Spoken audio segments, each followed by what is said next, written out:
ปรินิพพานาตูปทายะสัตตะอิสะสังวัตรุตระปัญจสตาธิกานิโอเอสังวัตระตาสานิอาติกันตานิปฏิปันนาการวเสนะกัญญาณรมาสัสสะเอกุวิมังอิมังวารวเสนะวนะระวิวาโรโหติเอวังตัสสะภะคะวะโตปรินิพพานาสาสนายุกาลคณนาสันนัสสีสัพพาสีสุภานามัสสันดุพระพุทธศาสนายุการจำเดิมแต่วันปรินิพพานองค์สมเด็จพระวิชิตมานอรหันต์โดยสัมมาสัมพุทธเจ้านั้นบัดนี้ล่วงแล้วด้วย 2,527 พรรษารับปัจจุบันในสมัยกันยายนมาเกิดขึ้นที่ 9 วันอาทิตย์วันนี้เป็นปัจจุบันวาน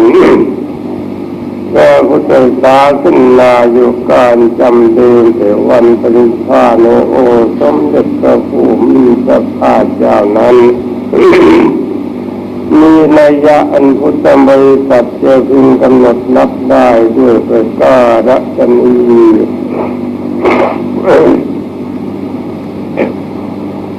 นะโมตัสสะภะคะวะโตอะระหะโตสัมมาสัมพุทธัสสะนะโมตัสสะภะคะวะโตอะระหะโตสัมมาสัมพุทธัสสะนะโมตัสสะภะคะวะโตอะระหะโต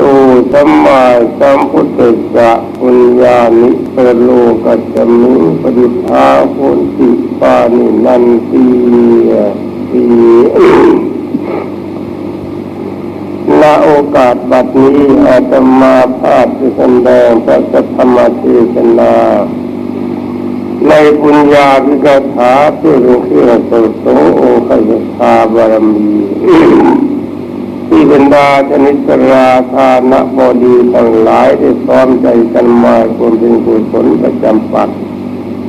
ในวันที่15 ค่ำเดือน 10วันนี้การที่บรรดาท่านพุทธบริษัททั้งหลายพากันมาบำเพ็ญกุศลบุญญาราศีทั้งนี้เพราะว่ามีความเลื่อมใสในองค์สมเด็จพระสัมมาสัมพุทธเจ้าเป็นเหตุเลยพากันมาปฏิบัติความดีตามคำแนะนำขององค์สมเด็จพระบรมโลกเทศคำสอนขององค์สมเด็จพระสัมมาสัมพุทธเจ้ามีมากมายทั้ง84,000 พระธรรมขันธ์รวมย่อให้ท่านก็มี3ประการ1ทานนามัยบุญสำเร็จในการบริจาคทาน2ศีลนามัยบุญสำเร็จในการรักษาศีล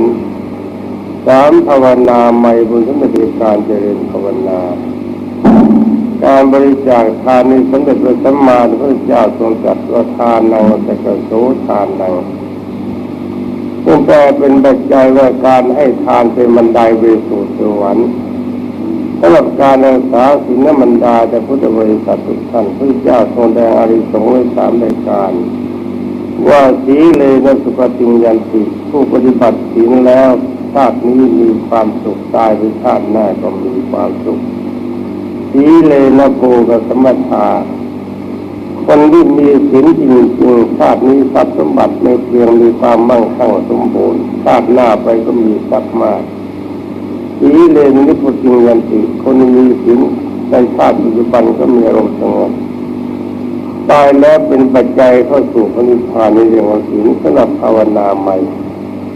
ภาวนาใหม่ในองค์สมเด็จพระจอมไตรบรมศาสดาทรงแนะนำว่าเป็นการเป็นตัวปัญญากำจัดโมหะความโลภทำชีวิตจิตใจให้ตรงเข้าสู่พระนิพพานมีความดีใน3รายการวันนี้บรรดาท่านพุทธบริษัททำแล้วก็จะไม่ขอพูดให้ยาวความ วันนี้จะขอเทศน์เรื่องญาณแทรกจัดว่าเป็นบุญใหญ่ที่องค์สมเด็จพระจอมไตรบรมศาสดาต้องการที่ว่าภาวนาใหม่บุญสมเด็จการเจริญภาวนา ก็ได้แก่การเจริญสมถะภาวนาวิปัสสนาภาวนาอย่างที่บรรดาท่านพุทธบริษัททั้งหลายปฏิบัติในเวลานี้ การเจริญภาวนานี้มีหมวดจริงๆ4หมวดหมวดที่1เรียกว่าสุขวิปัสสโกหมวดนี้ที่ทำกันทั่วไปไม่เห็นผีไม่เห็นเทวดาไม่เห็นนรกสวรรค์แต่ก็มีทางสมาบัติได้เป็นพระอริยเจ้าได้เข้านิพพานได้หมวดที่2เรียกว่าตีโชคือวิชา3หมวดที่2นี้ก่อนที่เป็นพระอริยเจ้าจะต้องได้1ทิฏฐิปัญญา2ปุพเพนิวาสานุสติญาณปุพเพนิวาสานุสติญาณก็ได้แก่การระลึกชาติและจึงทำอาสวะกิเลสสิ้นไป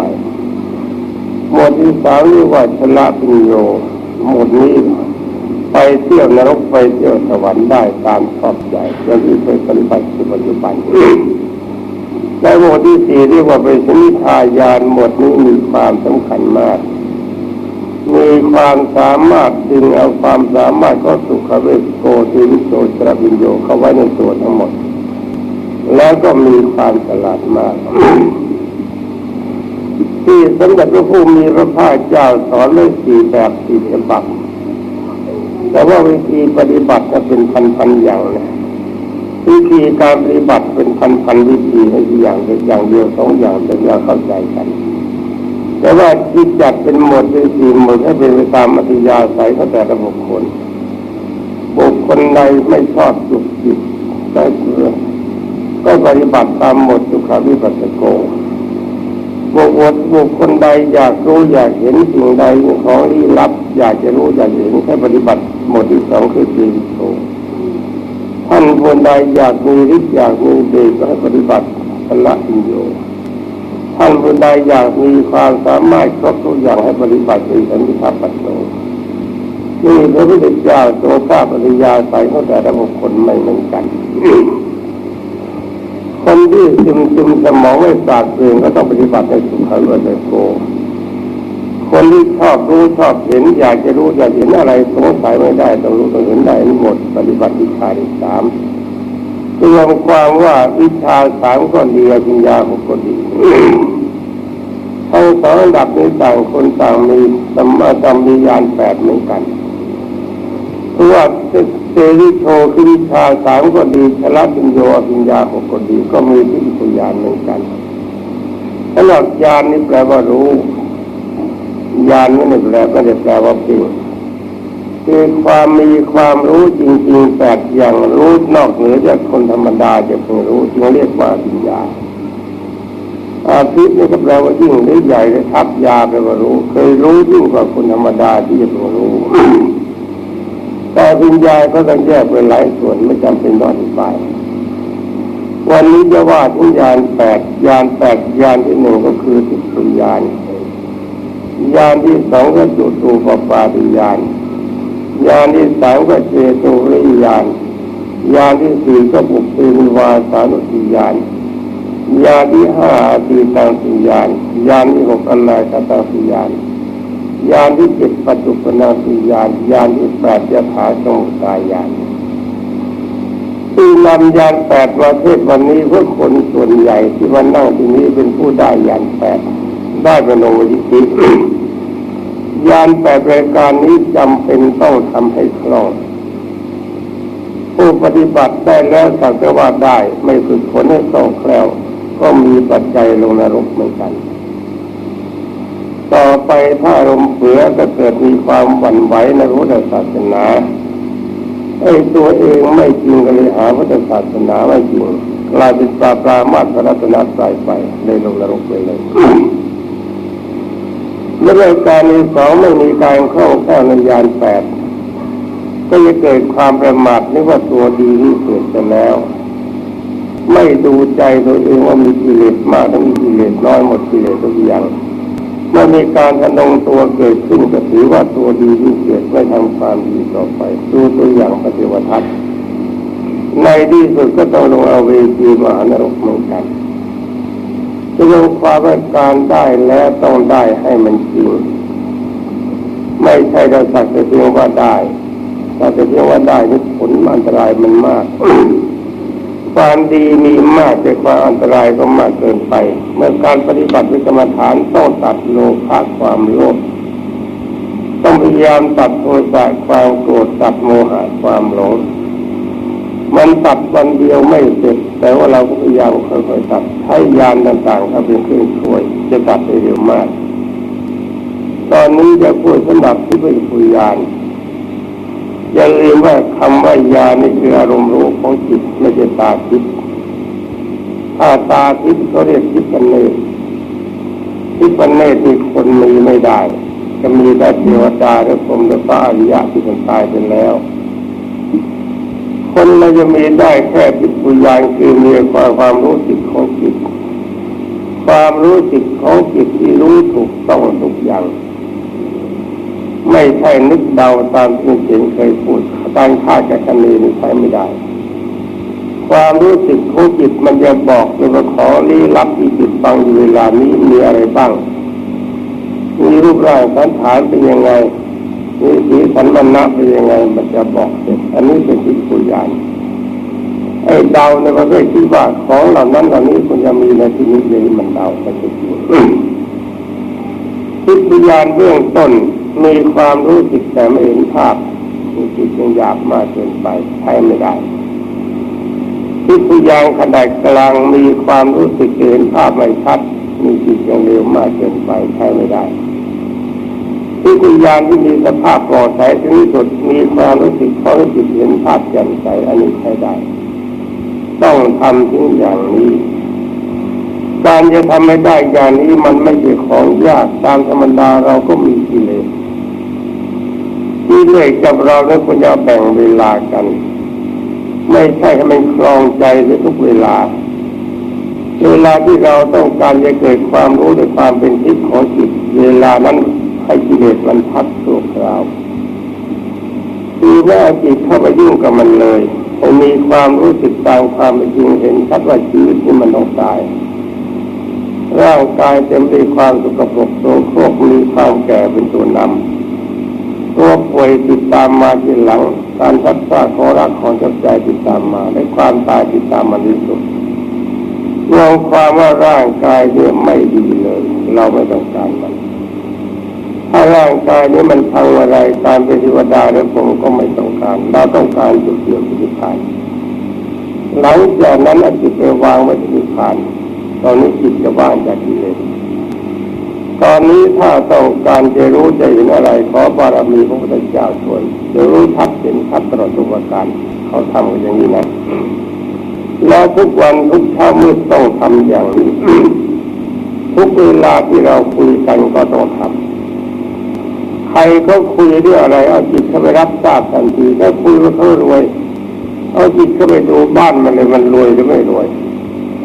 เขาคุยเขาหลอกว่าเขาจนก็ไปดูฐานะของเขาของไม่ได้เก็บไว้ที่ไหนเรารู้ได้หมดต้องใช้จิตอย่างนี้ให้เป็นอารมณ์ให้มีการต้องตัวอย่างนี้เป็นทิพยาน อย่างต้องการจะรู้จักเทวดามนุษย์พรหมนรกแปรสุรกายอะไรก็ตามรู้ได้ทันทีแต่ว่าถ้าใหม่ๆหรือเก่าก็ดีก่อนจะรู้ให้พบองค์สมเด็จพระสัมมาสัมพุทธเจ้าก่อนเอาไม่แค่ตอนเช้าเมื่อตื่นขึ้นมาปิดปณิพานไปเลยก็อยู่ต่อหน้าองค์สมเด็จพระสัมมาสัมพุทธเจ้าก็ขอพรท่านว่าเวลาต้องการจะรู้อะไรคอยรู้ตามความเป็นจริงทุกอย่างเป็นชัดเป็นจริงของเป็นชัดเป็นจริงของบารมีกันสวยเท่านี้แล้วต่อมาตอนกลางวันใครก็พูดเรื่องอะไรติดตามเสียงไปเลยเขาพูดเรื่องวัวก็ติดตามไปเรื่องควายก็ตามไปเรื่องความยากจนเข็นใจเรื่องอะไรต่างๆก็ตามไปให้ไม่รู้จะจริงๆฟังเขาพูดใครก็โกหกเราจะได้ทราบว่าของโกหกใครก็พูดจริงแล้วก็ทราบพูดจริงถ้าใครไม่โกหกก็ไม่ต้องค้านปล่อยไม่โกหกตลอดไปแล้วก็จำว่าไอ้คนประเภทนี้พูดแล้วเชื่ออะไรไม่ได้แต่จะทำหน้าเป็นคงเจ้าก็ยิ่งไม่เสมออันนี้เป็นประโยชน์ของที่ปุญญาอย่างที่พระเขาเทศน์เวลานี้บางพวก เพราะว่าสวรรค์ไม่มีนรกไม่มีตายและมีสภาพศูนย์อันนี้เป็นเรื่องของเขาพระศาสนาอื่นเขาเป็นพระในศาสนาอื่นไม่ใช่ศาสนาพุทธ คำว่าศาสนานี่แปลว่าคำสอนฉะนั้นคำสอนพระเจ้าเป็นศาสนาพุทธต้องมีสวรรค์ต้องมีนรกตายแล้วมีสภาพเกิดตายแล้วต้องมีนิพพานมีสวรรค์แล้วเขาบอกไม่มีในประเด็นเขาไม่ได้ถือว่าพุทธเจ้าพระเจ้าสอนแบบนี้คำว่าศาสนาคือคำสอนเขาไม่ยอมรับฟังเขาแสดงว่าเขาเป็นคนนอกของพุทธศาสนาไม่ใช่ของเขาแล้วบอกว่าสวรรค์ไม่มีนรกไม่มีแล้วก็จิตไปจับภาพว่าสวรรค์มีไหมนรกมีไหมแต่ควรจะรู้ก่อนนะแล้วว่ามีเรื่องความว่าทิพยานช่วยทุกอย่างตามความต้องการต่อมาจุตูปปาติญาณคือทิพยานนี้ช่วยเราฉลาดกว่าเดิมก็ย้อนนิดนะมันเป็นความรู้ที่เรารู้ดีกว่าปกติสิ่งที่ลับสิ่งที่ยังมาไม่ถึงทิพยานรู้ได้สิ่งที่ไม่มีตัวไม่มีตนทิพยานรู้ได้ตัวนั้นเราจะใช้ ที่แสดงว่าเรามีความรู้ดีกว่าเดิมมีความรู้พิเศษข้อที่สองต่อไปจุตูปปาติญาณความจริงญาณที่7อย่างก็ทิพยานนั่นเองนำไปใช้ให้เกิดประโยชน์อย่างอื่นดีที่คนก็ดีสัตว์ก็ดีอยากจะทราบว่าคนพวกนี้สัตว์พวกนี้ก่อนเกิดมาจากไหนเราจะทราบได้ทันทีว่าเขามาจากนรกเปรตสุรกายสัตว์ปีศาจได้มาจากคนมาจากเทวดาหรือผมเราทราบได้ที่คนตายพับอยากจะรู้ไปอยู่ไหนให้รู้ได้ทันทีว่าคนตายนี่ไปอยู่ที่ไหนอย่างนี้ต้องความจริงก็เป็นทิพยานจะเรียกจุตูปปาติญาณตามงานที่เราใช้เป็นความระบุผลทิพยานที่จำใส่นั่นเองอย่างเดียวใช้ได้งานที่สามที่พระเจ้าให้ใช้ก็คือเจโตปริญาณ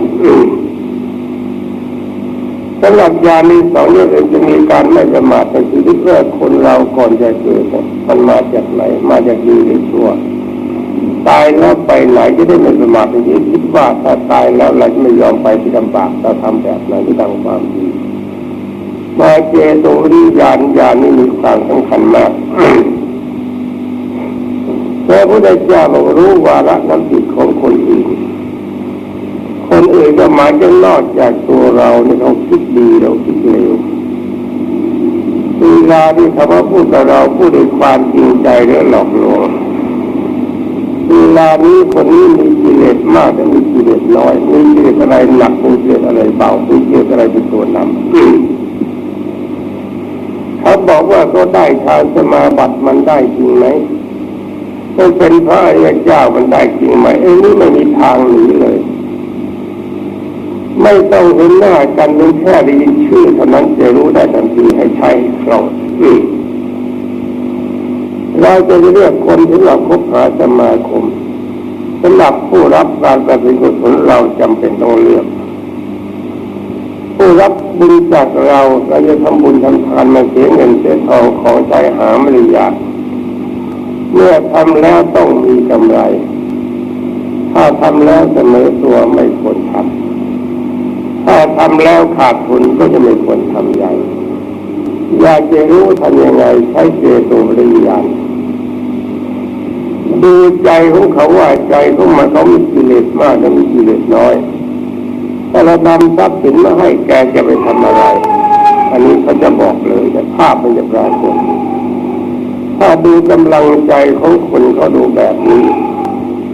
ถ้าคนที่เป็นปุถุชนหนานั่นคือกิเลสจิตเป็นสีเนื้อธรรมดา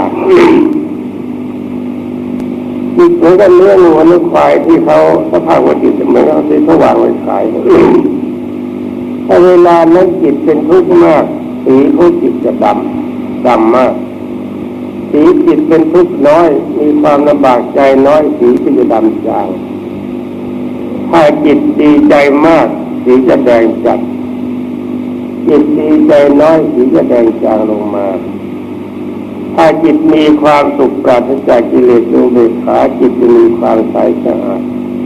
ถ้าขาวน้อยมีสมาธิน้อยขาวมากมีสมาธิมากใสเป็นแก้วเป็นฐานจิตถ้าเป็นพระอริยเจ้าเอาสำหรับผู้เจริญสมถะต่อไปวิปัสสนาญาณท่านคนนี้มีทั้งสมาธิมีทั้งวิปัสสนาควบคู่กันไป ถ้ามีวิปัสสนาญาณเล็กน้อยจิตจะมีวงรอบเป็นประกายบางๆถ้าเป็นพระโสดาบันจะเป็นประกายลึกเข้าไปประมาณ25%รอบตัวถ้าเป็นพระสกิทาคามีจะแผ่วๆเข้าไปถึง50%ถ้าเป็นพระอนาคามีจะแผ่วๆทั้งดวงแต่มีแกนสีแดงเล็กน้อยถ้าเป็นพระอรหันต์จิตจะแผ่วๆปริยัติเป็นประกายหมดทั้งดวงเหมือนกระดาษประกายเป็นถ้าเราต้องการรู้ใจของคนว่าคนนี้เป็นคนดีหรือคนเลวก็ดูใจไม่ต้องดูกิริยาถ้าใจดีกิริยาข้างนอกก็ดีวาจาก็ดีการทำก็ดีถ้าใจเลวจะแฝงกิริยาแบบนั้นก็ตามมันก็เลวตลอดเวลานี่ก็เป็นเครื่องวัดจิตของเราด้วยจิตของเราจำเป็นจะต้องดูทุกวันเวลาเช้ามืดไปจะดูแต่คนอื่นซ้อมจิตของเราถ้าคล่องแล้วมีจิตคนอื่นเช้ามืดตื่นขึ้นมาแล้วทำใจสบายนึกถึงองค์สมเด็จพระสัมมาสัมพุทธเจ้าให้จิตวางนิพพานแล้วก็ย้อนหลังมาดูจิตเดิมว่าจิตเดิมของเราจริงๆเรายกจิตนิพพานออกเสียไม่วัดกันเวลานั้นถ้าไปถึงนิพพานจิตมันจะกลายเข้าพระอรหันต์ถ้าตายเข้าเกิดนิพพานได้จิตไม่สะอาดถ้าพระอรหันต์ไม่เข้าไม่ได้ไปใช้อดีตวิญญาณย้อนออกมาว่าตามธรรมดาของจิตเรามีสภาพเป็นยังไงถ้ามันเป็นสีธรรมดาต้องตระหนักว่ามันเร็วมากใช้ไปเร็วมากยังไม่ดีไปใช้กับมันเร็วหมามันเร็วเกินความหมายเพราะอะไรวะการเกิดมาเป็นคนต้องย้อนกลับไปอบายภูมิใช้ไม่ได้จิตแบบนี้ไปอบายภูมิแน่ถ้าบังเอิญจิตมีสภาพใสเป็นแก้วไปแค่1ไป25ไปถึง30ไป50%ก็ตามหรือว่าเป็นแก้วทั้งดวงก็จงอย่าดีใจขณะใดถ้าจะเป็นโลกีวิสัยอยู่เราก็ยังไม่พ้นอบายภูมิถ้าจิตของเราเข้าเป็นประกายพฤกษ์เป็นแก้วใสเป็นประกายพฤกษ์ไปประมาณ25%คนพอใจอันนี้เป็นจิตของพระโสดาบันไม่ใช่ดูจิตของเราที่ผ่านต้องย้อนหลังมาดูจิตเดิมที่ก่อนที่จะมีผ่านสภาพจิตเป็นไงย้อนหลังกันได้แล้วก็ทุกเช้าเมื่อตื่นขึ้นมาแล้วสมมติว่าถ้าเป็นปุถุชนตื่นขึ้นมาเช้าแล้วทำใจสบายภาวนาตามแบบฉบับที่ปฏิบัติก็พยายามชำระจิตของตนถ้าจิตมีสีอย่างใดหนึ่งถ้าตอนนี้วันเลวที่สุดเราจะไม่ต้องการขับให้มันใสเป็นแก้วให้ได้อย่างเร็วถ้าเป็นแก้วเป็นการปุถุชนแล้วขับเป็นแก้วใสได้มันจะเป็นการกำลังใจของเราถ้าเป็นแก้วเป็นกายทรงตัวแล้วเป็นแก้วใสทรงตัวให้หยุดนิ่งนานๆพอควร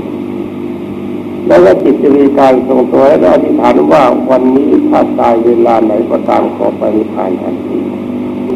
เวลานั้นจิตใสเท่าฌานสี่มีกำลังสูง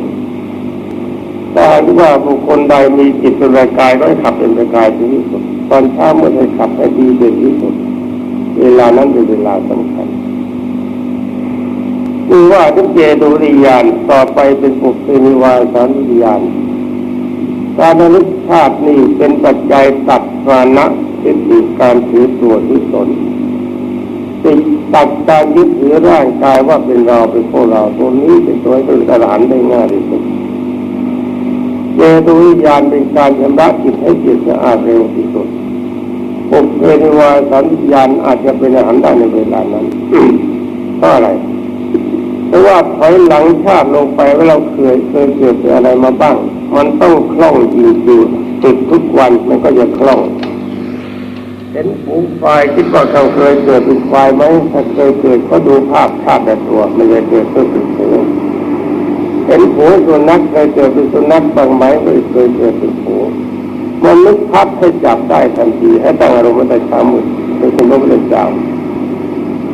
ถอยหลังเราไปเห็นว่าเราเคยเกิดเป็นสัตว์เกือบทุกประเภท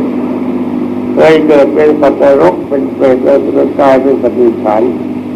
ขอย้อนดูปฏิปทาเดิมว่าเราเลวขนาดไหนจะต้องอบายภูมิขนาดนี้ภาพเก่าที่เราสร้างความเลวมันจะเกิดเราจะได้ท้อแท้ในการทำความเลวต่อไปเคยเกิดเป็นมนุษย์กี่ชาติไหนมีความสุขเป็นความทุกข์มีรูปร่างหน้าตาพ่อแม่ผัวเมียลูกเต้าเป็นยังไง ชื่ออะไรรู้มันให้หมดเราก็จะทราบว่าการเกิดเป็นชาติมีฐานะไม่เสมอกันจนบ้างรวยบ้างแต่ทุกชาติจะจนหรือรวยก็ตามก็เกิดแก่เจ็บตายเหมือนกันมีแต่ความทุกข์ไม่เป็นเรื่องก็เป็นปัจจัยให้เราไม่เบื่อการเกิดต่อไปก็ไปดูการเกิดเป็นเทวดาและพรหมมีไหมแต่ละคนถ้าปฏิบัติได้อย่างนี้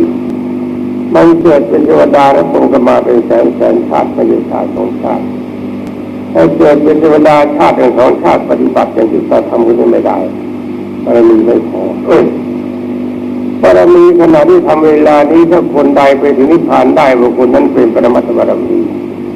บุคคลนี้ประเภทนี้ต้องปฏิบัติตัวเป็นอาสงไขยกับได้ความดีประเภทนี้แล้วรับเป็นแสนชาติในชาติเดียวเราก็สามารถจะทบทวนได้ว่าไอ้ความดีที่เราได้เคยได้มันได้กี่แสนชาติมันจะรู้ขอดูภาพเดิมแสดงความว่าปุพเพนิวาสานุญาณเป็นปัจจัยเกิดความเบื่อหน่ายในการเกิดแล้วก็เป็นปัจจัยให้เบื่อหน่ายในการถือตัวถือตนเห็นคนง่อยคนเปรี้ยนึกตัวเราเคยเป็นอย่างนี้บ้างไหมเห็นคนยากจนเห็นใจเราดูตัวเราเคยเป็นบ้างไหมเห็นสัตว์เดรัจฉานเคยเป็นสัตว์ประเภทหนังไหมเห็นใครเกิดเห็นเป็นนักที่เรียนกับที่ว่าไอเราเคยเกิดเป็นนักที่เรียนไหมมันก็เคยเป็นมาทุกคนแล้วเราจะถือตัวถือตนเราดีกว่าเขาได้ยังไงในเมื่อเราเคยเป็นมาก่อนพวกนี้มันลูกมันหลานเราถ้าหมดการถือตัวถือตนเปลือยในการเกิดมันก็เป็นพลังกันเท่านั้นแหละทั้งหมดนี้เป็นปัจจัยเวรหันได้ง่ายที่สุดเจโตริยานดูจิตคนไม่เสมอสองปุพเพนิวาสานุญาณดูใจจะไปหน้าเกินอย่างนี้ถ้าได้อย่างนี้แล้วถ้าจะปฏิบัติตนเพื่อเป็นพระอรหันต์ถ้าปฏิบัติแบบนี้ได้ตรงแล้วไม่เกิน7 วันเป็นอรหันต์แน่มีขอบเขตจำกัดนี้ที่เป็นกันไม่ได้เพราะไม่เอาจริงต่อไปก็เป็นอดีตญาณเหตุการณ์ในอดีตเหตุการณ์ในอดีตเราอยากจะรู้ว่าคนนี้เกิดทีเดียวก็เป็นยังไงคนนอกจากตัวเราถ้าดูตัวเราในอดีตจะต้องปุพเพนิวาสานุญาณเป็นระลึกชาติดูคนอื่นเรื่องอดีตญาณอดีตเขาดีหรือชั่วถ้าอยากจะรู้ประวัติศาสตร์ที่ตรงนี้สมัยก่อนเป็นเมืองบ้างไหมมีใครเป็นคนสำคัญมีกองทัพมีบ้านเมืองเป็นยังไงเมืองคิดยังไงรูปร่างหน้าตาคนยังไงฐานะเป็นยังไงบ้านเมืองก็ปลูกไปแล้วมันรู้หมดมันเป็นของไม่ยากเลยง่ายๆและได้ของจริงด้วยในบริสุทธิ์แล้วก็อยากจะทราบอดีตถ้าไปเจอคนที่ท่านดีเป็นพระอรหันต์อยากจะรู้อดีตของท่านก็จะทราบว่าอดีตของท่านกับอดีตของเราเป็นใครถึง